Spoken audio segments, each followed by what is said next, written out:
भागवत गीता 21 विचार रोज सुने। मित्रों, आज की कथा श्रीमद् भगवद गीता के शाश्वत उपदेशों से प्रेरित है, जिसमें भगवान श्री कृष्ण और नारद मुनि के संवाद के माध्यम से जीवन, कर्म, भक्ति और सच्चे सुख का गूढ़ संदेश प्रस्तुत किया गया है। इस कहानी को सुनकर आप अपने मन को शांत, स्थिर और सशक्त बना सकते हैं। इसे रोज सुनें और जीवन के हर तूफान में मुस्कुराने की शक्ति पाएं। मित्रों, एक बार की बात है, भगवान श्री कृष्ण शांत मुद्रा में मणिकर्णिका घाट पर खड़े थे और उनके सामने नारद जी चल रहे थे। नारद जी ने थोड़ी चिंता भरी आवाज में कहा, हे प्रिय गोविंद, मैं अक्सर सोचता हूँ, मनुष्य अपने जीवन में संतुष्ट क्यों नहीं रह पाता। कोई प्रशंसा करता है तो खुश हो जाता है, कोई आलोचना करता है तो दुखी हो जाता है। क्या यही जीवन की उलझन है? भगवान श्री कृष्ण मुस्कुराए और शांत स्वर में बोले, हे नारद, असली सुख बाहर नहीं मिलता। जो व्यक्ति अपने निर्णय दूसरों की तुलना या समाज के दबाव में बनाता है, उसका मन कभी शांत नहीं रह सकता। उसके फैसले बाहरी शोर से प्रेरित होते हैं, ना कि उसके अपने हृदय की आवाज से। नारद जी ने ध्यान से देखा और पूछा, तो वह मनुष्य कैसे स्थिर रह सकता है? श्री कृष्ण ने गंगा की लहरों की ओर इशारा करते हुए कहा, जैसे सूरज की किरणें कितनी भी तेज क्यों ना हो, विशाल समुद्र को सुखा नहीं सकती, वैसे ही संसार की कठोर बातें, नकारात्मक सोच और कठिन परिस्थितियां उस व्यक्ति को नहीं हरा सकती जिसका मन धैर्य, विश्वास और आत्मिक शांति से भरा हो। हे नारद, सुख का मार्ग बाहर से नहीं, भीतर से होकर जाता है। नारद जी ने थोड़ी देर मौन साधा, फिर उन्होंने पूछा, तो हमें दुनिया की तारीफ और आलोचना में फंसना नहीं चाहिए? श्री कृष्ण ने हल्की मुस्कान के साथ उत्तर दिया, सही कहा नारद, हर कोई अपनी नजर से बोलता है। तुम्हें अपने मन की शांति खोने की आवश्यकता नहीं है। जब मन शांत होता है तो जीवन की सबसे कठिन परिस्थितियां भी सरल और आसान लगने लगती हैं। यही असली शक्ति है और यही मैंने सदा से कहा है। गंगा की लहरें धीरे धीरे किनारे टकरा रही थी। नारद जी ने गहरी सांस ली और हृदय में महसूस किया कि सच्चा सुख और शांति भीतर से ही आती है और मन को स्थिर रखना ही जीवन की सबसे बड़ी कला है। भगवान ने सिर झुकाकर कहा, याद रखो नारद, जीवन को सुंदर और सार्थक बनाने का तरीका यही है। अपने मन को समझो, उसे शांत रखो और बाकी सब परिस्थितियां अपने आप अनुकूल हो जाएंगी। नारद मुनि ने आगे कहा, हे केशव, कई बार मैं देखता हूँ कि जीव अपने दुख और संकट में शिकायत करने लगते हैं। वे सोचते हैं कि ईश्वर उन्हें छोड़ गए हैं, लेकिन क्या सच में ऐसा होता है? श्री कृष्ण मुस्कुराए और अपने दिव्य स्वर में बोले, हे नारद मुनि, सुनो एक कहानी। एक छोटे पंछी की।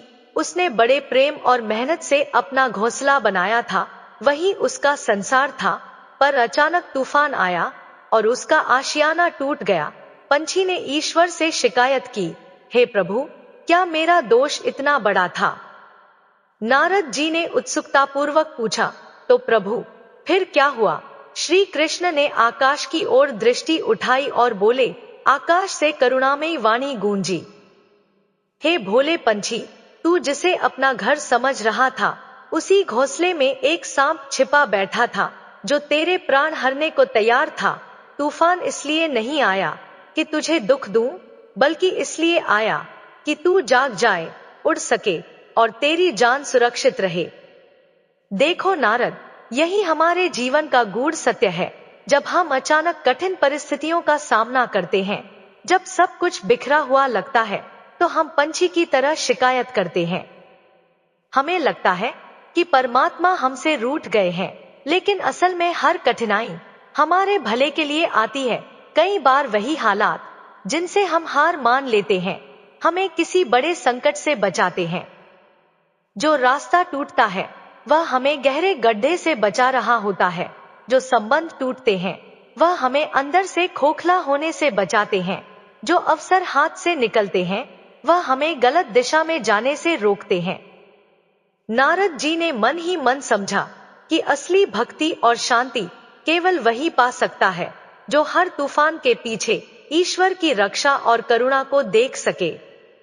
श्री कृष्ण ने आगे कहा, इसलिए है नारद, यदि आज तुम्हें लगे कि ईश्वर तुम्हें कष्ट के निकट ले आए हैं, तो विश्वास रखो, वे तुम्हें कष्ट के पार भी अवश्य ले जाएंगे। ईश्वर कभी तोड़ने के लिए नहीं, बल्कि बचाने और संवारने के लिए परिस्थितियां बदलते हैं। जिस दिन हम यह समझ लेते हैं कि हर तूफान के पीछे कोई रक्षा छिपी है, उसी दिन मन को शांति मिलती है। नारद जी ने गहरी सांस ली और मुस्कुराते हुए कहा, हे गोविंद, अब मैं समझ गया कि जो कभी कष्ट लगता है वही हमारे जीवन का सबसे बड़ा शिक्षक और रक्षक बन सकता है। केवल हमारी दृष्टि बदलनी होती है। श्री कृष्ण ने उन्हें आश्वस्त करते हुए कहा, सही कहा नारद, जब हम अपने मन को स्थिर रखना सीखते हैं, अपने डर और पीड़ा को समझते हैं, तो परिस्थितियां अपने आप हमारे पक्ष में होने लगती हैं। यही जीवन की सबसे बड़ी कला है, मन को समझना और उसे शांत रखना। नारद जी अपने घोड़े की पीठ पर विराजमान भगवान श्री कृष्ण के पास चल रहे थे। उनका मन कई प्रश्नों से भरा हुआ था। हे गोविंद, नारद जी ने कहा, कई बार मनुष्य अपने जीवन में दुख और कठिनाइयों का सामना करते हुए दूसरों को दोष देने लगते हैं। वे कोसते हैं, शिकायत करते हैं।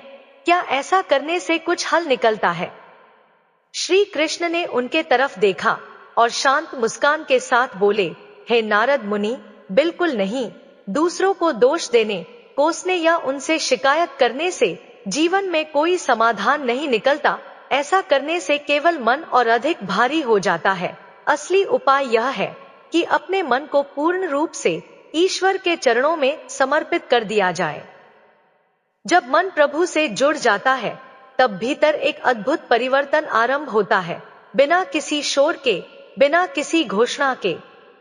धीरे धीरे जीवन में खुशियों का प्रवेश होने लगता है, मन को सुकून मिलता है, स्वभाव में संयम आता है, सहन शक्ति बढ़ती है और रिश्तों में प्रेम अपने आप बहने लगता है। भीतर एक नई ऊर्जा जन्म लेती है, जो जीवन को सही दिशा दिखाती है। तब संतुष्टि बाहर की चीजों में नहीं, बल्कि भीतर की अवस्था में महसूस होने लगती है।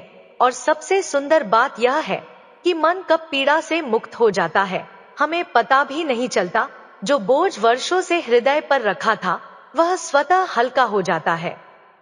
नारद जी ने कुछ सोचते हुए पूछा, लेकिन हे गोविंद, यदि कभी ऐसा लगे कि प्रभु हमारी प्रार्थनाओं का उत्तर देने में देर कर रहे हैं, तो क्या करना चाहिए? श्री कृष्ण ने मृदु मुस्कान के साथ उत्तर दिया, हे नारद, निराश मत होना। समझ लो कि ईश्वर आपको प्रतीक्षा में इसलिए रख रहे हैं क्योंकि वे आपकी कल्पना से कहीं अधिक देने की तैयारी कर रहे हैं। उनका हर विलंब वास्तव में किसी बड़े वरदान की भूमिका निभाता है। जो थोड़ा मांगता है, उसे थोड़ा मिलता है, लेकिन जो भरोसा रखता है, उसे आवश्यकता से अधिक प्राप्त होता है। नारद जी ने ध्यान से सुना और पूछा, हे माधव, तो जीवन में दूसरों के दुखों को समझना और बांटना भी एक धर्म है? श्री कृष्ण ने गंभीरता से कहा, सही कहा नारद मुनि, आज का समाज दिखाता है कि लोग मृत व्यक्ति को कंधा देना पुण्य समझते हैं, पर जीवित व्यक्ति के दुख को बांटना बहुत कम लोग अपना धर्म समझते हैं। अगर हम जीते जागते इंसानों के आंसू पहुंचने को उतना ही पुण्य मानने लगे, तो ना जाने कितने टूटे मन संभल जाए और कितनी जिंदगियां आसान हो जाए। नारद जी ने पूछा, गोविंद, तो क्या हमें अत्यधिक चिंता करने की जरूरत नहीं? श्री कृष्ण ने हाँ में सिर हिलाया और कहा, नहीं नारद, जिसने आपको यह जीवन दिया है, उसने आपके लिए भी कुछ ना कुछ अवश्य सोचा होगा। आपका बीता हुआ कल चाहे कितना भी कष्टों से भरा क्यों ना रहा हो, आने वाला कल आपके वर्तमान कर्म और निर्णयों से बनता है। आज लिया गया एक सही कदम कल की दिशा बदल सकता है। ध्यान रखो, मन स्वयं अंधा होता है, उसके पास ना विवेक है, ना सही ज्ञान। मन ना भविष्य जानता है, ना सत्य पहचानता है। वह केवल भ्रम, भय और आलस्य पैदा करता है। इसलिए अंधे मन की बातें मानकर आवश्यक कार्यों को टालते रहना स्वयं के साथ अन्याय है। हमेशा अपनी बुद्धि से काम लेना चाहिए, विवेक को मार्गदर्शक बनाना चाहिए। जहाँ मन रोकता है वहीं बुद्धि आगे बढ़ने का साहस देती है। अंधा मन आपको कर्तव्य से दूर करता है, जबकि जागृत बुद्धि आपको लक्ष्य तक पहुंचाती है। यही जीवन को सही दिशा देने का सच्चा सूत्र है। नारद जी ने गहरी सांस ली और धीरे धीरे मुस्कुराते हुए कहा, हे गोविंद, अब मैं समझ गया, सच्चा धर्म और शांति केवल मन को ईश्वर के प्रति समर्पित करने, बुद्धि को मार्गदर्शक मानने और दूसरों के दुख में सहारा देने से मिलती है। श्री कृष्ण ने आशीर्वाद स्वर में कहा, सही कहा नारद, यही जीवन को सुंदर और सार्थक बनाने की सबसे बड़ी कला है। यही वह अमूल्य ज्ञान है जो हर तूफान और कठिनाई के बीच भी मनुष्य को स्थिर और खुश रखता है। नारद जी ने धीरे से पूछा, हे गोविंद, जब मन इतनी बार भ्रमित करता है, डराता है और हमारे कार्यों में बाधा डालता है, तब इसे कैसे समझा जाए? क्या मन कभी मित्र बन सकता है? श्री कृष्ण ने मुस्कुराते हुए उत्तर दिया, नारद, जब आप अपनी बुद्धि और विवेक के सहारे आवश्यक कार्य करने लगते हो, तब धीरे धीरे एक अद्भुत परिवर्तन घटित होता है। वही मन जो अब तक आपको भ्रमित करता था, डराता था और आगे बढ़ने से रोकता था, धीरे धीरे आपका मित्र बनने लगता है। लेकिन जब तक मन के इशारों पर जीवन चलता है, तब तक वह शत्रु बनकर आपकी ऊर्जा, समय और संभावनाओं को नष्ट करता रहता है। इसलिए जीवन को संभालने के लिए मन नहीं, बुद्धि को सारथी बनाना आवश्यक है। नारद जी ने आंखें फैलाकर पूछा, गोविंद, तो क्या सामने सच बोलना और स्पष्ट रहना भी जीवन का हिस्सा है? श्री कृष्ण ने गंभीरता से कहा, सही पूछा नारद, जो लोग सामने सच बोल देते हैं, चाहे वह कड़वा ही क्यों ना हो, और जो अपने स्वभाव में स्पष्ट रहते हैं, वे उन लोगों से श्रेष्ठ होते हैं। जो बाहर कुछ और दिखाते हैं और पीछे कुछ और करते हैं, खुला विरोध और स्पष्टता बेहतर है। बनावटी मिठास और छिपी हुई छलना से सच्चाई चोट पहुंचा सकती है, पर दोहरे चेहरे भीतर से तोड़ देते हैं। नारद जी ने सिर झुकाया और पूछा, हे गोविंद, किसी के दर्द को समझने के लिए केवल आंखें ही नहीं, तो और क्या चाहिए? श्री कृष्ण ने शांत स्वर में उत्तर दिया, नारद, केवल आंखें नहीं, बल्कि एक संवेदनशील हृदय होना आवश्यक है। जिस व्यक्ति के भीतर करुणा नहीं होती, वह किसी की पीड़ा को महसूस ही नहीं कर सकता। ठीक उसी प्रकार जैसे कौवा चाहे जितना भी प्रयास कर ले, वह कोयल की मधुर आवाज को दबा सकता है, लेकिन स्वयं की आवाज कभी मधुर नहीं बना सकता। इसी तरह निंदा करने वाला व्यक्ति किसी सज्जन की छवि को थोड़े समय के लिए धूमिल कर सकता है, पर स्वयं कभी सज्जन नहीं बन सकता। नारद जी ने ध्यान से देखा और बोले, गोविंद, और यदि कोई जीवन में अकेलापन महसूस कर रहा हो? श्री कृष्ण ने आकाश की ओर देखकर कहा, अकेलापन अभिशाप नहीं, वरदान है नारद। यह समय परमात्मा ने आपको स्वयं को पहचानने, सुधारने और मजबूत बनाने के लिए दिया है। अकेले रहना सीखो, क्योंकि कोई भी व्यक्ति जीवन भर आपके साथ नहीं चलता। जो अकेले रहकर भी स्वयं के साथ प्रसन्न रहना सीख लेता है, वह किसी के अभाव में टूटता नहीं है। नारद जी ने धीरे धीरे गहरी सांस ली और उत्सुकता से पूछा, तो समय का महत्व भी यही है गोविंद? श्री कृष्ण ने हाँ में सिर हिलाया, बिल्कुल, समय चाहे जैसा भी हो, गुजर ही जाता है।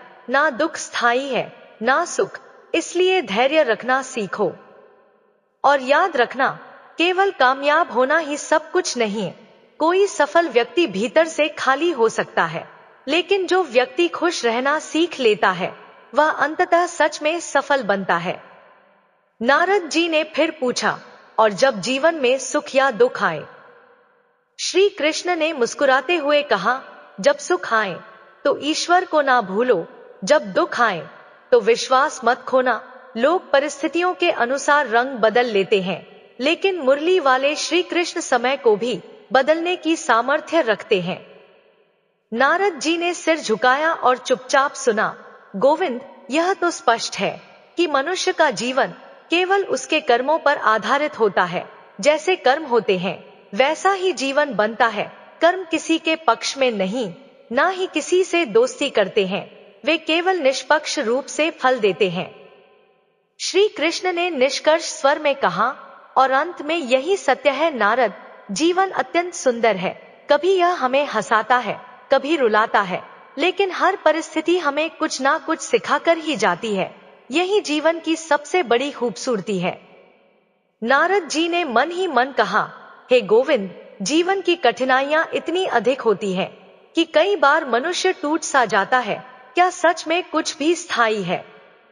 श्री कृष्ण ने हल्की मुस्कान के साथ उत्तर दिया, हे देवर्षि नारद, लेकिन सच यही है कि जो व्यक्ति जीवन की भीड़-भाड़, संघर्ष और शोर के बीच भी मुस्कुराना जान लेता है, जीवन स्वयं उसके आगे नतमस्तक हो जाता है।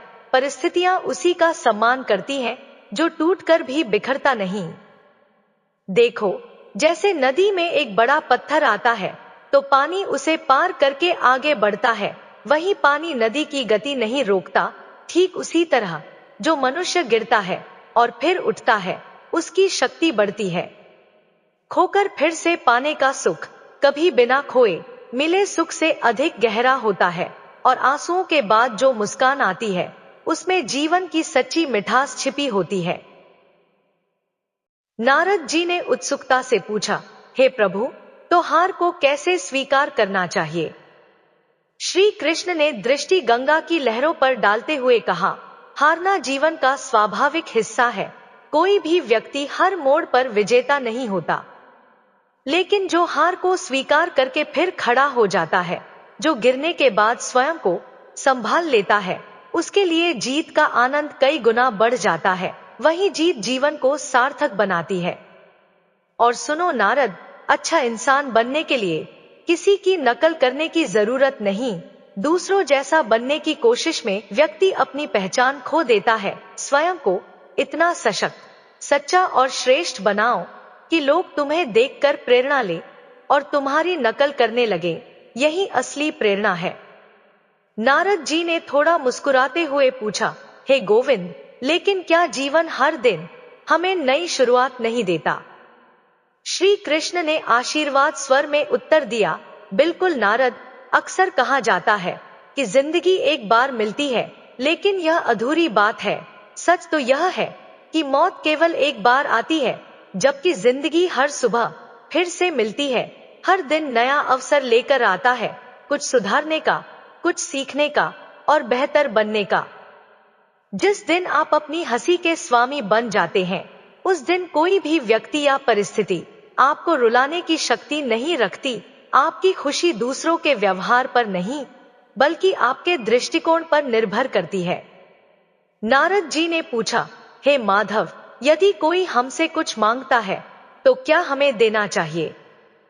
श्री कृष्ण ने गंगा की लहरों की ओर इशारा करते हुए कहा, यदि आप देने की स्थिति में हो तो पीछे मत हटो, क्योंकि ईश्वर ने आपको देने वालों की पंक्ति में खड़ा किया है, मांगने वालों की नहीं। यह सौभाग्य है, बोझ नहीं। और याद रखो, अच्छे समय का आनंद लेने के लिए बुरे समय की परीक्षा से गुजरना जरूरी है। अंधेरे के बिना रोशनी की कीमत समझ में नहीं आती। सभी की सेवा करो, लेकिन किसी से अपेक्षा मत रखो। सेवा का वास्तविक फल मनुष्यों से नहीं, बल्कि भगवान से मिलता है। जब अपेक्षा समाप्त हो जाती है, तभी सेवा शुद्ध और पवित्र बनती है। नारद जी ने विचारशील स्वर में पूछा, गोविंद, तो हमें अपने लक्ष्य पर कैसे ध्यान रखना चाहिए? श्री कृष्ण ने ध्यानपूर्वक उत्तर दिया, अपनी दृष्टि हमेशा उसी लक्ष्य पर रखो जिसे तुम पाना चाहते हो, ना कि उस वस्तु पर जिसे तुम खो चुके हो। अतीत को बार बार देखने से भविष्य धुंधला हो जाता है। और सुनो नारद, इस संसार में अन्न और जल से बड़ा कोई दान नहीं है, और माता पिता से बढ़कर कोई देवता नहीं। जो व्यक्ति इस सत्य को समझ लेता है, उसके जीवन को किसी और उपदेश की आवश्यकता नहीं रहती। नारद जी ने शांति से पूछा, प्रभु, क्या हमें अपने राज सबको बताने चाहिए? श्री कृष्ण ने मुस्कुराते हुए कहा, नहीं नारद, अपने हर राज को हर किसी के सामने मत खोलो। आवश्यकता से अधिक सम्मान और समय देने पर कई लोग उसकी कीमत नहीं समझते बल्कि हल्के में लेने लगते हैं। यदि कभी आपके पीठ पीछे आपकी चर्चा हो रही हो तो घबराओ मत, बातें उन्हीं की होती हैं जिनके भीतर कुछ खास होता है। साधारण लोग किसी की चर्चा नहीं बनते। नारद जी ने सिर झुकाया और शांति से पूछा, गोविंद, सफलता कैसे प्राप्त होती है? श्री कृष्ण ने दृष्टि गंगा पर डालते हुए कहा, हे देवर्षि नारद, सफलता कभी मांगने से नहीं मिलती, मांगने से केवल सहानुभूति या भीख मिलती है। सफलता पाने के लिए स्वयं को परिश्रम, धैर्य और अनुशासन की अग्नि में तपाना पड़ता है। छोटी छोटी गलतियों से बचने का प्रयास करो, क्योंकि इंसान बड़े पहाड़ों से नहीं बल्कि रास्ते में पड़े छोटे छोटे पत्थरों से ठोकर खाता है। और सबसे महत्वपूर्ण, जब तक आप अपनी गलती स्वीकार करना नहीं सीखते तब तक आप स्वयं को बेहतर इंसान नहीं बना सकते। अपनी त्रुटियों को पहचानना ही आत्मविकास की पहली सीढ़ी है। नारद जी ने गहरी सांस ली और धीरे धीरे मुस्कुराते हुए कहा, गोविंद, अब मैं समझ गया, सच्चा जीवन वही है जो हार और कठिनाइयों के बीच भी मुस्कान बनाए रखता है, दूसरों की सेवा करता है और अपने कर्मों और बुद्धि से आगे बढ़ता है। श्री कृष्ण ने आशीर्वाद स्वर में कहा, सही कहा देवर्षि नारद, यही जीवन की सबसे बड़ी कला है, यही वह अमूल्य ज्ञान है जो मनुष्य को स्थिर, सशक्त और खुशहाल बनाता है। नारद जी ने झुकाकर पूछा, हे गोविंद, जीवन में संतोष और सफलता कैसे पाई जा सकती है? क्या सिर्फ पाने की इच्छा से ही सब कुछ संभव है? भगवान ने मुस्कुराते हुए उत्तर दिया, नारद, जीवन का एक अटल नियम है, देना शुरू कर दीजिए, पाना अपने आप शुरू हो जाएगा। जब आप निस्वार्थ भाव से देना सीख लेते हैं तब सम्मान भी आपके पीछे पीछे चलता है और समृद्धि भी। जो केवल लेने की सोच रखते हैं वह हमेशा खाली ही रहते हैं, लेकिन जो देने की आदत बना लेते हैं उनके जीवन में कमी कभी टिक नहीं पाती। नारद जी ने ध्यानपूर्वक पूछा, गोविंद, अपमान का उत्तर कैसे देना चाहिए? श्री कृष्ण ने गंभीरता से कहा, सुनो नारद, अपमान का सच्चा बदला लड़ाई झगड़े से नहीं बल्कि स्वयं को इतना सफल बनाकर लिया जाता है कि सामने वाला खुद छोटा महसूस करने लगे। शब्दों से जीती गई लड़ाइयां क्षणिक होती हैं, लेकिन कर्मों से पाई गई सफलता स्थायी होती है। नारद जी ने सोचते हुए पूछा, यदि मन में किसी का बुरा करने का विचार आए? श्री कृष्ण ने शांत स्वर में उत्तर दिया, मन में कोई बुरा विचार आए तो उसे कल पर टाल दो, अक्सर कल आते आते वह विचार स्वयं ही समाप्त हो जाता है। लेकिन यदि कोई भला करने का विचार आए तो उसे आज ही पूरा कर दो, क्योंकि अच्छाई का सही समय कभी बाद में नहीं आता। नारद जी ने अपनी वीणा पर हाथ रखते हुए पूछा, और वही व्यक्ति जो हमारे साथ रहकर छल करता है? श्री कृष्ण ने गंभीरता से कहा, वही सबसे बड़ा शत्रु होता है, क्योंकि वह आपके विश्वास की जड़ों पर वार करता है। लेकिन जो व्यक्ति आपके सामने सच्चाई कह दे, आपकी कमियां बताए, वही आपका सबसे बड़ा मित्र होता है। ध्यान रखो नारद, साफ साफ बोलने वाला कड़वा अवश्य लग सकता है, लेकिन वह कभी विश्वासघात नहीं करता। नारद जी ने हल्की मुस्कान के साथ पूछा, गोविंद, अपने बीते हुए कल को लेकर क्या करें? श्री कृष्ण ने आशीर्वाद स्वर में उत्तर दिया, बीते हुए बुरे कल को वहीं छोड़ दो। यदि उसे ढोते रहोगे तो उसका जहर आने वाले कल को दूषित कर देगा। अतीत को सबक बनाओ, बोझ नहीं। जिंदगी जीने के वास्तव में दो ही मार्ग हैं। पहला, वह पाने का प्रयास करो जो तुम्हें पसंद है। दूसरा, जो तुम्हारे पास है उसी में संतोष और प्रेम ढूंढना सीखो। दूसरा मार्ग कठिन है पर सुखद भी है। नारद जी ने उत्सुकता से पूछा, गोविंद, रिश्तों और मूल्यवान चीजों की समझ कैसे आए? श्री कृष्ण ने दृष्टि गंगा पर डालते हुए कहा, इस संसार में चीजों की कीमत उन्हें पाने से पहले समझ में आती है, लेकिन इंसान की कीमत तब समझ में आती है जब वह खो जाता है। और यदि कोई चीज सच में निःशुल्क मिलती है तो वह केवल माता पिता का प्रेम है। बाकी हर रिश्ता किसी ना किसी रूप में त्याग, समय, समझ या धैर्य की कीमत मांगता है। नारद जी ने पूछा, यदि कोई अपमान करता है तो? श्री कृष्ण ने मुस्कुराते हुए उत्तर दिया, अपमान का उत्तर गरिमा और इज्जत से दो, ताकि सामने वाला स्वयं अपनी हरकत पर शर्मिंदा हो जाए। यही सबसे ऊंचा प्रतिशोध है। और सुनो नारद, जब तक तुम अपनी परेशानियों और कठिनाइयों का दोष दूसरों पर डालते रहोगे, तब तक उनसे मुक्त नहीं हो सकते। जिम्मेदारी स्वीकार करना ही समाधान की पहली सीढ़ी है। देवर्षि नारद जी ने झुककर पूछा, प्रभु, कभी कभी लगता है कि इंसान दूसरों की बातें सुनने के बजाय बोलता ही रहता है। क्या यही कारण है कि जीवन में बहुत भूल होती है? श्री कृष्ण ने हल्की मुस्कान के साथ उत्तर दिया, शायद नारद, यही कारण है कि ईश्वर ने हमें दो कान और एक ही मुख दिया है, ताकि हम बोलने से अधिक सुने, समझे और फिर सोच समझकर शब्दों का चयन करें।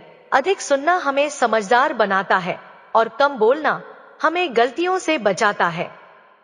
नारद जी ने गंभीरता से पूछा, गोविंद, तो क्या क्षमा और विश्वास भी इसी तरह संभालना चाहिए? भगवान श्री कृष्ण ने दृष्टि गंगा की लहरों पर डालते हुए कहा, जीवन में क्षमा बार बार दी जा सकती है, क्योंकि क्षमा करने वाला महान होता है, लेकिन विश्वास केवल एक बार ही देना चाहिए। टूटे हुए विश्वास को जोड़ना लगभग असंभव है। इसलिए जब दिल खोलो तो विवेक के साथ खोलो। नारद जी ने सिर झुकाकर पूछा, यदि कोई हमारी खुशी छीनने की कोशिश करे? भगवान श्री कृष्ण ने गंभीरता से उत्तर दिया, कभी भी किसी व्यक्ति को इतना अधिकार मत दो कि वह तुम्हारी मुस्कान का कारण नहीं, बल्कि उसका हरण करने वाला बन जाए। तुम्हारी खुशी किसी और के व्यवहार पर नहीं, बल्कि तुम्हारे आत्मसम्मान पर टिकी होनी चाहिए। नारद जी ने ध्यानपूर्वक पूछा, गोविंद, कर्मों का महत्व कितना है? श्री कृष्ण ने गंगा की लहरों को देखकर उत्तर दिया, जो कर्म आप आज कर रहे हैं, वही कल लौटकर आपके सामने आएगा। यही प्रकृति का नियम है, यही नियति का न्याय है। इसलिए सोच समझकर कदम बढ़ाइए। और सुनो नारद, यदि बनना ही है तो किसी की कमी बनो, केवल जरूरत नहीं। जरूरत तो हर कोई किसी ना किसी तरह पूरी कर देता है, लेकिन जिसकी कमी महसूस हो, उसकी जगह कोई नहीं ले सकता। यदि किसी को कुछ देना ना सको, तो उसके लिए दुआ अवश्य किया करो। दुआ वह अनमोल उपहार है, जिसके लिए कभी कभी सबसे अमीर इंसान भी हाथ फैलाने को मजबूर हो जाता है। नारद जी ने उत्सुकता से पूछा, कहाँ अपनी उपस्थिति या बातों का ध्यान रखना चाहिए? श्री कृष्ण ने गंभीरता से कहा, जहाँ यह अनुभव हो कि हमारी उपस्थिति से किसी को पीड़ा पहुंच रही है, वहां से शांतिपूर्वक हट जाना ही समझदारी है। हर जगह अपनी बात मनवाना आवश्यक नहीं होता। छल, कपट और पाप उतना ही करो जितना आप सहन कर सको, क्योंकि कुदरत किसी को नहीं छोड़ती। उसका न्याय देर से सही, लेकिन यहीं इसी धरती पर होता है। हर कर्म का हिसाब यहीं चुकाना पड़ता है। नारद जी ने गहरी सांस ली और पूछा, गोविंद, यदि हमारे जीवन में कोई शत्रु नहीं है? श्री कृष्ण ने मुस्कुराते हुए उत्तर दिया, यदि जीवन में कोई शत्रु नहीं है, तो यह आत्म मंथन का विषय है। शायद आप उन अवसरों पर भी मौन रहे जहां सत्य बोलना अत्यंत आवश्यक था। और अंत में नारद, प्रेम भले ही निःशुल्क हो, लेकिन इस संसार का सबसे महंगा सुख वही है, क्योंकि सच्चा प्रेम भाग्य से मिलता है, बल से नहीं। यही जीवन का सर्वोच्च सुख और स्थायी आनंद है। नारद जी ने धीरे से कहा, हे गोविंद, जिंदगी के सफर में अब तक इतना तो स्पष्ट हो ही जाता है कि कुछ रिश्ते दिखने में बहुत गहरे लगते हैं, लेकिन वे अक्सर कमजोर मन वालों के साथ होते हैं। ऐसे लोग खिलौनों की तरह भावनाओं से खेलते हैं और अवसर आते ही विश्वास तोड़ देते हैं। इसलिए हर अपनापन सच्चा हो, यह जरूरी नहीं। समय ही रिश्तों की असली परीक्षा लेता है। श्री कृष्ण ने नारद मुनि पर दृष्टि डालते हुए उत्तर दिया, सही कहा नारद। और देखो, जैसे बारिश और धूप दोनों के मेल से ही इंद्रधनुष बनता है, उसी तरह जीवन के लिए सुख और दुख दोनों का होना आवश्यक है। केवल सुख इंसान को अधूरा बनाता है, केवल दुख उसे तोड़ देता है, लेकिन दोनों का संगम ही जीवन को गहराई और रंग देता है। नारद जी ने थोड़ी चिंता में पूछा, तो क्या यह सही है प्रभु कि हम दूसरों की खुशियों में इतने उलझ जाते हैं कि स्वयं की सीमा भूल जाते हैं? श्री कृष्ण ने गंभीर स्वर में कहा, बिल्कुल नहीं नारद, स्वयं का ध्यान रखना स्वार्थ नहीं बल्कि आत्म संरक्षण है। इंसान चिंता और तनाव में तब अधिक रहता है जब वह अपने लिए कम और दूसरों के लिए ज्यादा जीने लगता है। इसलिए अपनी सीमाओं को जानना और उन्हें स्वीकार करना बहुत आवश्यक है। नारद जी ने अपने वीणा पर हाथ रखते हुए पूछा, हे माधव, तो ठोकर मिलने पर क्या करना चाहिए? श्री कृष्ण ने मुस्कान के साथ उत्तर दिया, उस पल को कभी बुरा मत कहो जो तुम्हें ठोकर देता है। उस पल की कदर कीजिए, क्योंकि वही तुम्हें गिरकर उठना सिखाता है, वही जीवन जीने का सही अंदाज समझाता है। बिना ठोकर के इंसान चलना नहीं सीखता। याद रखो, वही व्यक्ति सबसे अधिक निखरता है जो पहले सबसे अधिक बिखर चुका होता है। टूटने की प्रक्रिया ही उसे भीतर से मजबूत और बाहर से चमकदार बनाती है। यही जीवन का अटल सत्य है। नारद जी ने उत्सुकता से पूछा, प्रभु, गलत फैसलों का क्या महत्व है? श्री कृष्ण ने दृष्टि गंगा पर डालते हुए कहा, कई बार जीवन के कुछ गलत फैसले ही हमें जीवन का सही अर्थ सिखा देते हैं। वे गलतियां हमें वह समझ दे जाती हैं जो सही फैसले भी नहीं दे पाते। जीवन में यही अनुभव सबसे मूल्यवान होता है। नारद जी ने सिर झुकाते हुए पूछा, रिश्तों को बनाए रखना कैसे संभव है? भगवान श्री कृष्ण ने धीमे स्वर में उत्तर दिया, रिश्तों को बनाए रखने की केवल एक ही शर्त है, कमियां देखने की आदत छोड़ो और अच्छाइयों पर ध्यान दो, क्योंकि पूर्ण व्यक्ति इस दुनिया में कोई नहीं है। बिना किसी स्वार्थ या आवश्यकता के लोगों का ख्याल रखना एक अच्छे और परिपक्व व्यक्तित्व की पहचान है।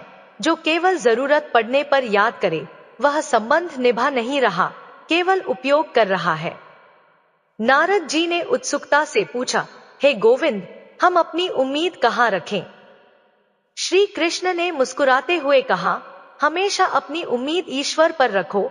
इस संसार में जितनी शीघ्रता से ईश्वर प्रसन्न होते हैं, उतनी शीघ्रता से कोई और नहीं होता। ईश्वर का दरबार देर से सही पर न्याय से भरा होता है। नारद जी ने ध्यानपूर्वक पूछा, और शांति कैसे प्राप्त होती है? श्री कृष्ण ने अंत में आशीर्वाद स्वर में कहा, जिस व्यक्ति का मन शांत होता है, जो बोलते समय भी संयम रखता है और कार्य करते समय भी स्थिर रहता है, वही व्यक्ति सत्य के निकट पहुंच चुका होता है। वही इंसान दुख और पीड़ा के बंधनों से मुक्त होकर वास्तविक शांति को प्राप्त करता है। याद रखो नारद, सच्चा सुख और स्थायित्व केवल बाहरी वस्तुओं से नहीं, बल्कि अंदर की शांति, विवेक और संयम से मिलता है। नारद मुनि जी ने हल्की झुककर पूछा, गोविंद, क्रोध और गुस्सा तो जीवन में हर किसी को आता है, लेकिन ऐसा क्यों लगता है कि गुस्सा अक्सर नुकसान ही पहुंचाता है? श्री कृष्ण ने मुस्कुराते हुए बोले, देखो नारद, माचिस की एक छोटी सी तीली को देखो, वह जब किसी और को जलाती है, उससे पहले स्वयं जलकर राख हो जाती है। ठीक उसी प्रकार हमारा क्रोध भी होता है। जब हम गुस्से में आकर किसी को चोट पहुंचाना चाहते हैं, तो सबसे पहले वही गुस्सा हमारे भीतर शांति, विवेक और संतुलन को जला डालता है। दूसरों को नुकसान पहुंचाने से पहले वह हमें ही भीतर से खोखला कर देता है। इसलिए गुस्से पर नियंत्रण रखना दूसरों के लिए नहीं, बल्कि स्वयं के लिए सबसे जरूरी है। नारद जी ने ध्यानपूर्वक पूछा, प्रभु, जीवन में समझदारी कहाँ से आती है? श्री कृष्ण ने गंभीरता से कहा, समझदारी की बातें इस संसार में हर कोई नहीं कर पाता। वास्तव में यह सामर्थ्य दो प्रकार के लोगों में दिखाई देती है। एक वे जिनकी उम्र और अनुभव बहुत अधिक होता है, और दूसरे वे जिन्होंने बहुत कम उम्र में जीवन के कठिन और कड़वे दौर देख लिए होते हैं। कष्ट इंसान को समय से पहले परिपक्व बना देता है। नारद जी ने उत्सुकता से पूछा, तो यह जुनून, मूर्खता और नफरत कैसे जीवन को प्रभावित करते हैं। भगवान श्री कृष्ण ने कहा, इस दुनिया में जुनून से बढ़कर कोई आग नहीं है जो इंसान को आगे बढ़ा सकती है और जला भी सकती है। मूर्खता से बड़ा कोई जाल नहीं जिसमें फंसकर इंसान स्वयं ही अपना रास्ता खो देता है।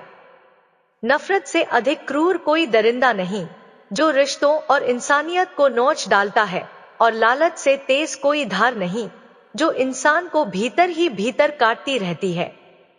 नारद जी ने एक प्रश्न और जोड़ा, हे गोविंद, अच्छा इंसान बनने के लिए कितने गुण आवश्यक है? श्री कृष्ण ने मुस्कान के साथ उत्तर दिया, अच्छा इंसान बनने के लिए 36 गुणों की लंबी सूची की आवश्यकता नहीं, केवल 4 गुण पर्याप्त है। अच्छा व्यवहार, साफ और निष्कपट नियत, नेक और करुणामय दिल और अडिग ईमानदारी। जिनके पास ये चारों हैं, वे स्वयं ही आदर के पात्र बन जाते हैं। नारद जी ने विनम्रता से पूछा, तो असली जीवन कब शुरू होता है?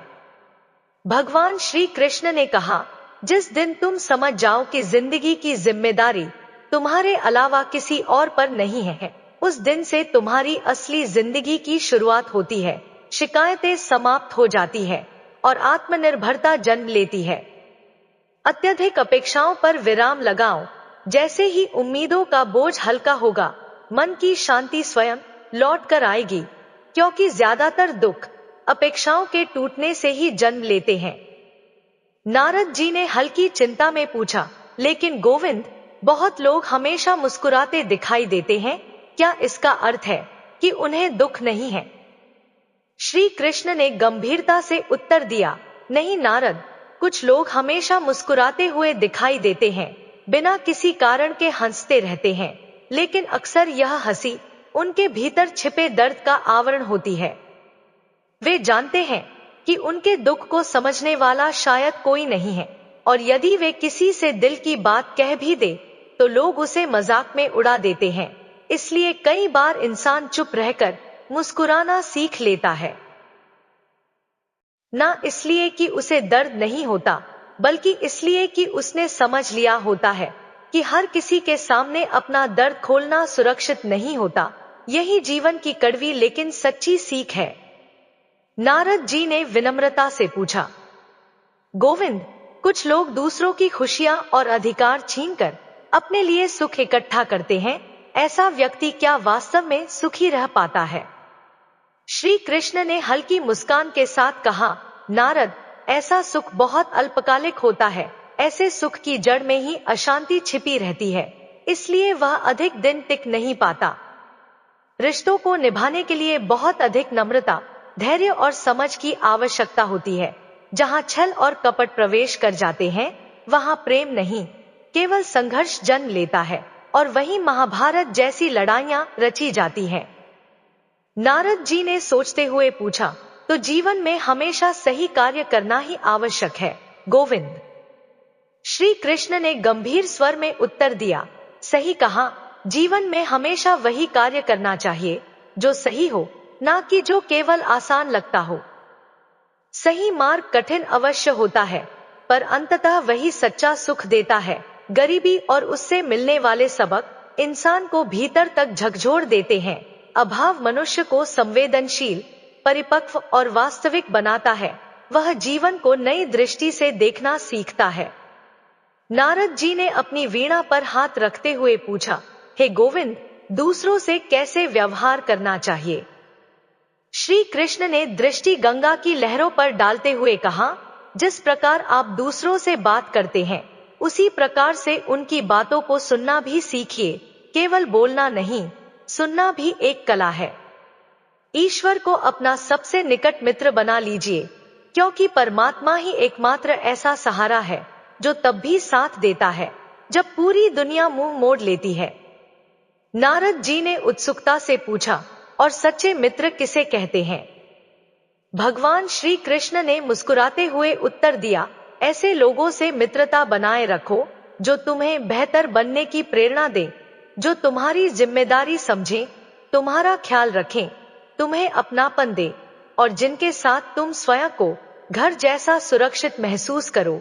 जो मुश्किल समय में सहायता करें और बिना कहे आपकी बात समझ जाए, वही सच्चे मित्र होते हैं। नारद जी ने गंभीरता से पूछा, हे गोविंद, मृत्यु के समय क्या महत्व रखता है? श्री कृष्ण ने उत्तर दिया, मृत्यु के समय कोई भी तुम्हारी बात नहीं सुनेगा, वहां केवल तुम्हारे कर्म बोलेंगे। कर्मों की गति ही यह तय करेगी कि आत्मा किस दिशा में जाएगी, इसलिए कर्मों को शुद्ध रखना सबसे बड़ा सहारा है। स्वास्थ्य सबसे बड़ा वरदान है, संतोष सबसे बड़ा धन और वफादारी सबसे बड़ा संबंध, इनसे बड़ा कोई सुख नहीं।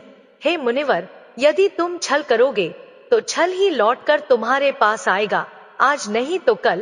प्रकृति का न्याय कभी चुकता नहीं। नारद जी ने ध्यानपूर्वक पूछा, और जीवन में संयम और आत्मसंयम का महत्व क्या है? श्री कृष्ण ने गंगा की लहरों को देखते हुए कहा, यदि तुम सच्चाई के साथ जीवन जियो तो हर क्षण सुकून मिलेगा, मन हल्का रहेगा और नींद भी चैन की आएगी। उपवास केवल अन्न से नहीं, बल्कि लोभ, लालच, घृणा, चुगली, क्रोध और दूषित विचारों से भी होना चाहिए। यही सच्चा आत्मसंयम है। जब मन का संकल्प और शरीर का पराक्रम किसी एक उद्देश्य में पूरी शक्ति के साथ लग जाता है तो सफलता अवश्य मिलती है। भाग्य के द्वार पर सिर पटकने से बेहतर है कि कर्मों का तूफान खड़ा किया जाए, द्वार स्वयं खुलने लगेंगे। नारद जी ने ध्यानपूर्वक पूछा, हे गोविंद, क्रोध और वाणी का क्या प्रभाव होता है? श्री कृष्ण ने गंभीरता से उत्तर दिया, क्रोध की अवस्था में भ्रम जन्म लेता है, भ्रम से बुद्धि नष्ट होती है और बुद्धि के नष्ट होते ही व्यक्ति का पतन आरंभ हो जाता है। जैसे पानी अपनी मर्यादा तोड़ दे तो विनाश होता है, वैसे ही यदि वाणी मर्यादा छोड़ दे तो सर्वनाश हो जाता है। किसी को धोखा देना एक ऐसा कर्ज है जो किसी ना किसी रूप में किसी और के हाथों एक दिन अवश्य लौटता है। यह कलयुग है, सतर्क रहना आवश्यक है, लेकिन उससे भी अधिक आवश्यक है सच्चा, संयमित और कर्म प्रधान जीवन जीना। देवर्षि नारद जी ने ध्यानपूर्वक पूछा, गोविंद, इस संसार में स्थिरता कहाँ मिलती है? लोग बदलते रहते हैं, मौसम बदलते रहते हैं और कई बार अपने भी पराया हो जाता है। ऐसे में जीवन में स्थिरता कहाँ खोजी जा सकती है?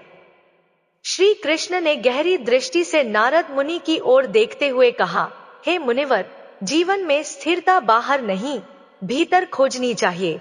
इंसान और परिस्थितियां कभी स्थिर नहीं रहती। तू जैसे मन से मुझे स्मरण करेगा, मैं भी वैसी ही करुणा और सहायता लेकर तेरे पास आऊंगा। ईश्वर से संबंध भाव का होता है, शब्दों का नहीं। कभी बदला लेने की भावना मत पालो, शांति से अपना मार्ग चलो। जिन्होंने तुम्हारे साथ अन्याय किया है, उनके कर्म उनका हिसाब स्वयं मांग लेंगे। प्रकृति का न्याय ना तो देर करता है, ना भूलता है। नारद जी ने विनम्रता से पूछा, गोविंद, समय का महत्व क्या है? हम इसे कैसे समझें? श्री कृष्ण ने गंभीरता से उत्तर दिया, सुनो नारद, इस पूरी दुनिया में यदि सबसे कीमती कोई वस्तु है तो वह समय है। जो समय को व्यर्थ करता है वह अंत में केवल पछतावे का बोझ उठाता है। बीता हुआ समय कभी लौटकर नहीं आता। जीवन में स्वयं की तुलना किसी और से मत कीजिए। जैसे चांद और सूर्य की तुलना नहीं की जा सकती, वैसे ही हर इंसान का समय, गति और चमक अलग अलग होती है। दोनों अपने अपने समय पर प्रकाश देते हैं और दोनों का अपना महत्व है। नारद मुनि ने उत्सुकता से पूछा, और डर के समय क्या करना चाहिए? श्री कृष्ण ने हल्की मुस्कान के साथ कहा, यदि किसी कार्य को करने में डर महसूस हो तो समझ लो कि वह कार्य साधारण नहीं है। डर यह संकेत है कि तुम्हारे भीतर साहस की परीक्षा ली जा रही है। जिनके सपने ऊंचे और दिल बेखौफ होते हैं, उनके इम्तिहान भी उतने ही कठिन होते हैं। पर्वत की ऊंचाई रोक नहीं सकती, पर जूते में पड़े छोटे छोटे कंकड़ कदमों को रोकते हैं। उन कंकड़ों को निकाल दो। छोटी छोटी शंकाएं, डर और बहाने, रास्ता अपने आप आसान लगने लगेगा। नारद जी ने ध्यान से सुना और पूछा, गोविंद, आत्मविश्वास कैसे बनाए रखा जाए? श्री कृष्ण ने दृष्टि गंगा की धारा पर डालते हुए कहा, हे देवर्षि नारद, केवल मरी हुई मछली पानी के बहाव के साथ बहती है, जिसमें जीवन और साहस होता है, वह धारा के विरुद्ध भी अपना रास्ता बना लेती है। अपने हौसलों को यह मत बताओ कि तुम्हारी परेशानियां कितनी बड़ी हैं, बल्कि अपनी परेशानियों को बताओ कि तुम्हारे हौसले उनसे कहीं बड़े हैं। यही आत्मविश्वास की असली पहचान है। भगवान श्री कृष्ण ने मुस्कुराते हुए कहा, हे देवर्षि नारद, कभी कभी किसी से मिलना ही किसी की वर्षों पुरानी तलाश को पूरा कर देता है। शायद तुम्हारी उपस्थिति किसी के जीवन में वही खाली जगह भर दे जिसकी वह अनजाने में प्रतीक्षा कर रहा था। इसलिए स्वयं को कम मत आंकना, तुम किसी के लिए आशा बन सकते हो।